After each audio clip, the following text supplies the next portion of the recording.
Yo,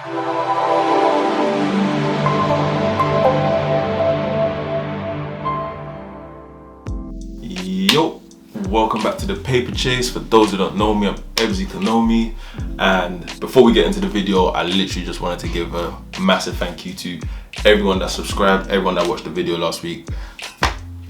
I couldn't be happier. I got such good reception, and to be honest, I didn't even expect the reception to be that good, you know what I'm saying? So all I can do is say thank you, and to the 26 subscribers that I have so far as of recording this video, thank you so much, and yeah, hopefully many more. Let's get into it. I know it's rude to ask how much money people are making, so I won't do that. But I will ask you this: how much money are you keeping? Because regardless of how much money you make, some people make a little, some people make stupendous amounts. But regardless of how much you're actually making, if you ain't keeping any of it, what's the point? You know what I'm saying? Like, how much you actually keep? You got money under your bed, in a shoebox, you got money in the bank, you got money in stocks, in crypto, in real estate, wherever you keep your money. Are you keeping any of your actual money? Are you keeping it? Or are you just spending it frivolously, doing whatever you want with it?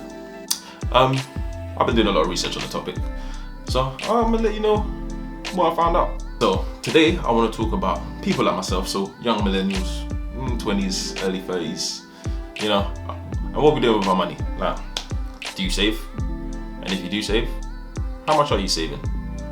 And how are you saving? And what vehicles you putting your money in? Yeah, you know, things like that.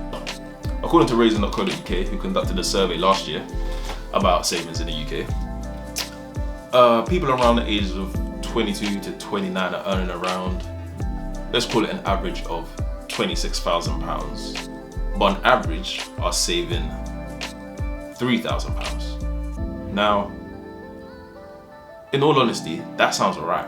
Having £3,000 in savings isn't something to poo-poo, I won't lie. But there are some scary facts. There are some scary facts where savings are concerned, where millennials are concerned, such as the fact that 9% of people have zilch in savings. That means zero, nada, nothing, donut, goose egg. You get the point. 9%, so 1 in 10 people. So if you have a batch of 10 people, one of them has basically no money to their name. Once their paycheck runs out, that's it, they're done. Another scary fact: 25% of people in those age groups have less than £100 in savings. 25%. So 1 in 4 has less than £100 in savings. Even scarier, almost 50% of people in that age group have less than £1,000 in savings. £1,000 is like, I don't know, 2 months rent in London. So 50% of people are my age and in and around my age couldn't survive. If they lost their job, they could maybe pay rent for like 2 months, which I find incredibly scary. I mean, we live in a highly globalized world, so we can basically see anything that's happening anywhere. So now it's not just keeping up with the Joneses that live next door. It's keeping up with Tunde, Sally Mae, Jeffrey. It doesn't matter. You're basically keeping up with everyone because everyone's on the internet and you can see everything. So it makes a lot of people feel a type of way. So what do? We play the keeping up with the Joneses game. Tunde gets a new car, I get a new car. Sally Mae gets a new bag, I get a new bag. This person buys a house, I want to buy a house. This person, and then it's just a cycle. So we end up collecting more debt to buy more stuff that we can't afford, or we get our paycheck and we just splash it on the things that make us feel good, and then that's it, it's gone, it's done. But when life hits you with one of those unsuspecting surprises, what are you gonna do when you got zero in your bank account? When COVID came last year and you had zero in your bank account and then you lose your job, what happens next? You gotta move back to mum's yard. Which is why I believe savings are massively important. And the good thing about savings is that it doesn't matter how much money you make, you can still save money. Oh, what's going crazy? It doesn't matter how much money you make, you can still save money. So for those of you who aren't saving, I know it might seem like a daunting task, but fear not, because Ebzy Kanomi is here to give you his top 5 tips on how to save money. Number 1, Just get saving. People generally start saving because it's like, oh, I want to buy a car. You know what? I want to buy this car, blah, blah, blah. I want to buy it by the end of the year, so I'm going to start saving.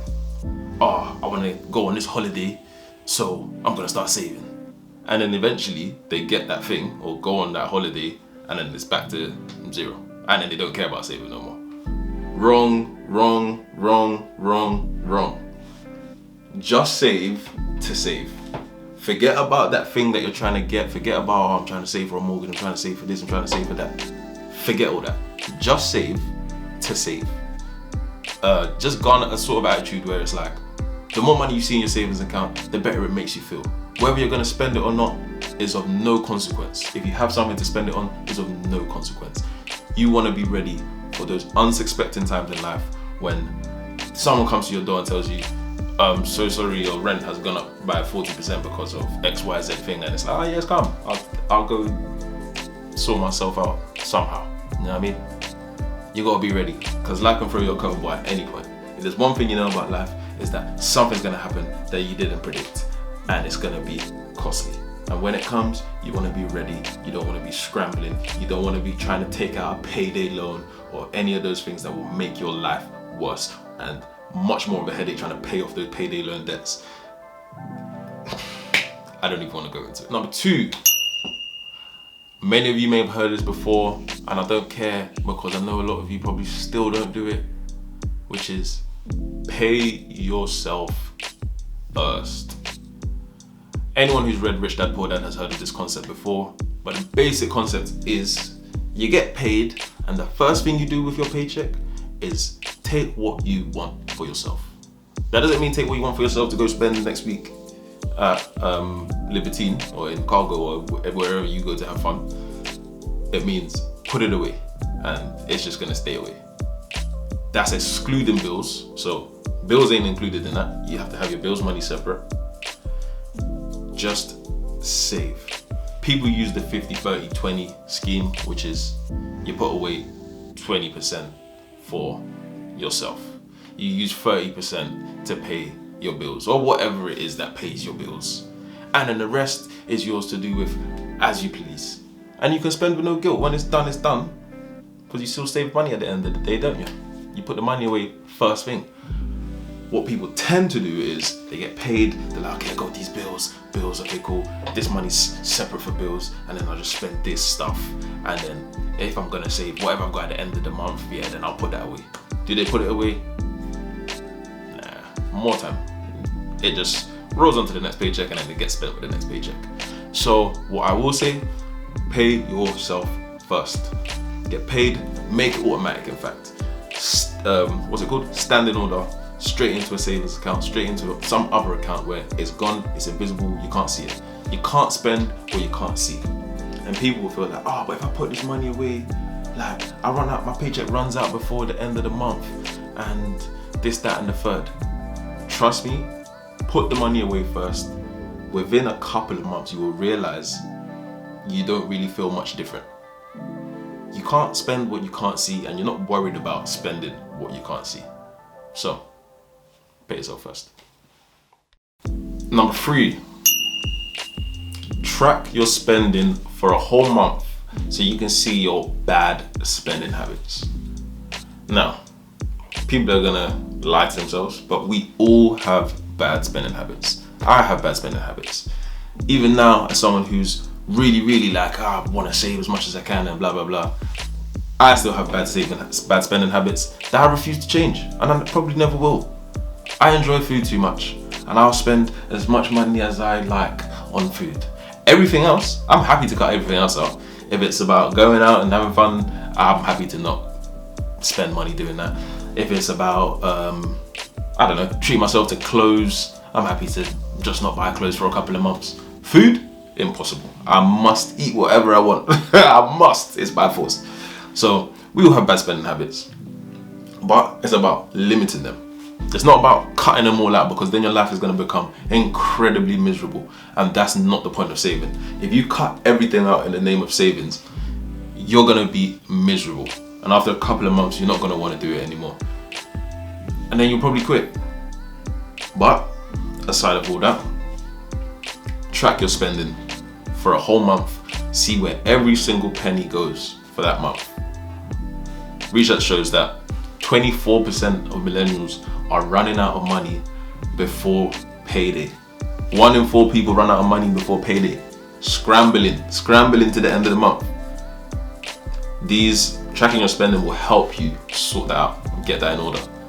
If you're spending way too much on one particular part of your life, not saying rid it completely, but what I will say is try to cut it down a little bit. If there's stuff that you know that you could rid completely, by all means, get rid of.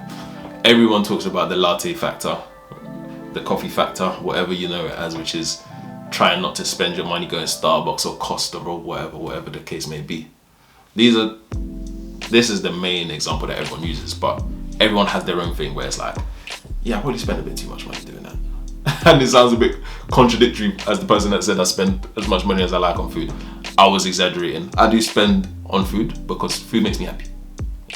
But I'm not gonna go overboard in the name of spending on food. If I've spent a reasonable amount yesterday or the day before yesterday, gotta cook some food at home. You know what I'm saying? So track your spending for a month, check your spending habits, see what you can cut down on, and see if you can get your paycheck to actually stretch to the end of the month. Number 4, manage your ego. This one, to me personally, I feel like is the most important one for us young people, because we have this complex of keeping up with the Joneses times 10.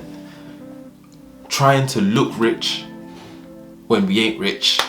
Trying to have stuff because we've seen our favorite celebrity have it, or we've seen someone that we know has it, and we have to prove that we can have it too. We need to manage our egos. There's a guy, what's his name? Ronald Reed.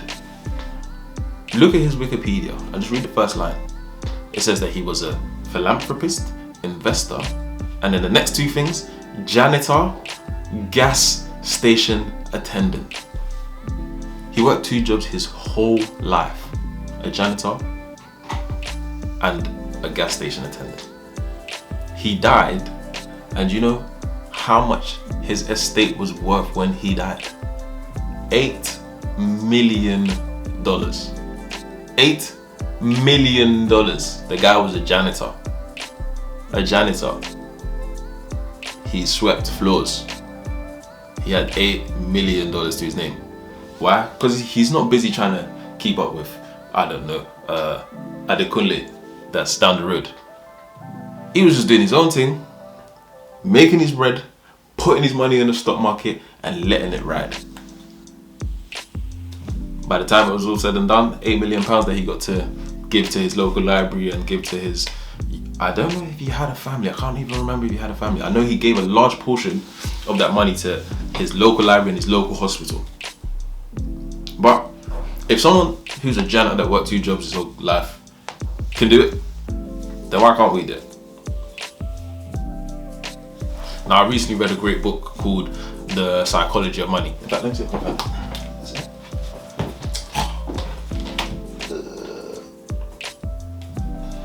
Yep, this book right here.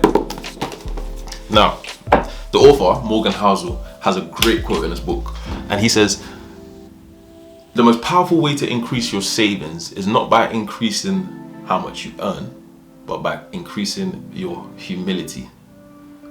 In other words, saying, if you can manage your ego and know that you don't have to have everything to prove that you are someone, then you won't spend as much. If you don't spend as much, you have a lot more left over. If you have a lot more left over, you can save a lot more.